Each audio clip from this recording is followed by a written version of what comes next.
Ambajipeta marriage band నిన్న premier చూద్దాం అనుకున్నా, మిస్ అయిపోయింది. ఈరోజు 11 సినిమా చూసిన. పర్వాలేదు, బాగానే ఉంది, ఒకసారి చూడొచ్చు.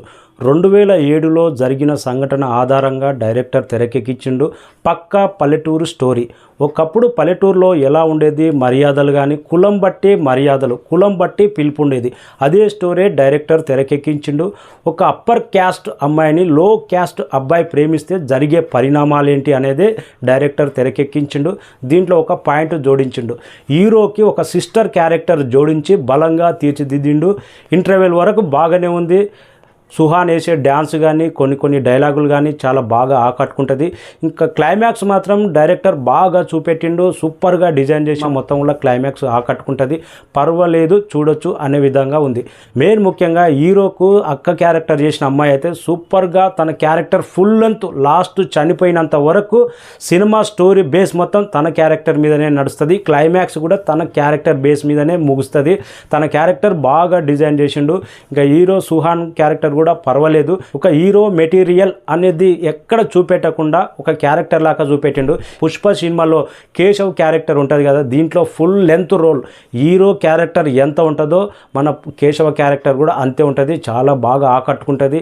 కేశవ్నే ఎందుకు తీసుకున్నారంటే హీరో క్యారెక్టరే డీ గ్లామరస్గా ఉంటుంది. అంతకన్నా డీ గ్లామరస్ ఉండాలంటే పుష్ప లాంటి కేశవ క్యారెక్టర్ ఉండాలని తీసుకున్నట్టు అనిపించింది నాకైతే. పర్వాలేదు, తన క్యారెక్టర్ కూడా బాగా డిజైన్ చేశాడు. మైనస్ ఏందంటే ఇలాంటి స్టోరీకి, ఇలాంటి పల్లెటూరు వాతావరణానికి ఒక ఊరు మొత్తం ఏకమయ్యి విలన్ను చంపనింకే పోతున్నాడంటే విలన్ ఎంత క్రూరమైన విలన్ ఉండాలి, ఎంత భయంకరంగా ఉండాలి, ఎంత నరరూప రాక్షసుడు ఉండాలి, ఆ విధంగా విలన్ ఎంత స్ట్రాంగ్గా చూపెడితేనే ఈ స్టోరీ అనేది అంత పవర్ఫుల్గా ఉంటుండే. కానీ ఇక్కడ విలన్ అనేది చాలా మైనస్ అయ్యిండు. విలన్ తమ్ముడు కూడా చాలా మైనస్. 2 క్యారెక్టర్ చాలా డల్లుగా తీసుకున్నాడు. డైరెక్టర్ మాత్రం అదొక్కటి మైనస్. ఇలాంటి పల్లెటూరు స్టోరీలు ఒక ఊరే ఒక ఏకమయ్యి ఒక మీదకి పెత్తందారుల మీదకి ఎగబడినప్పుడు ఆ పెత్తందారి ఎంత క్రూరంగా ఉంటేనే ఈ సినిమా అంత పండుతుంది.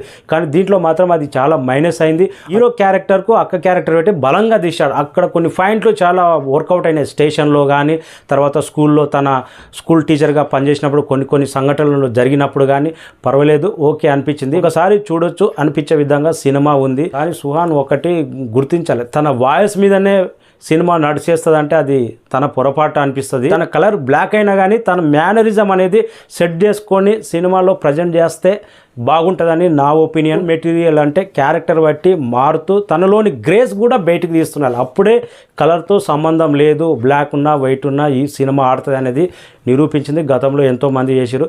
సుహాన్ కూడా అది చేస్తే బెస్ట్. ఒక బార్బర్ కుటుంబంలో పుట్టిన హీరో ఒక పెద్దింటి అమ్మాయిని ప్రేమిస్తే లాస్ట్ ఆ ప్రేమ విఫలం అయిన తర్వాత కూడా వీళ్ళ అక్కకు జరిగిన అన్యాయం ఏంటి అనేది కథ పాయింట్. పర్వాలేదు, ఒక్కసారి చూడొచ్చు.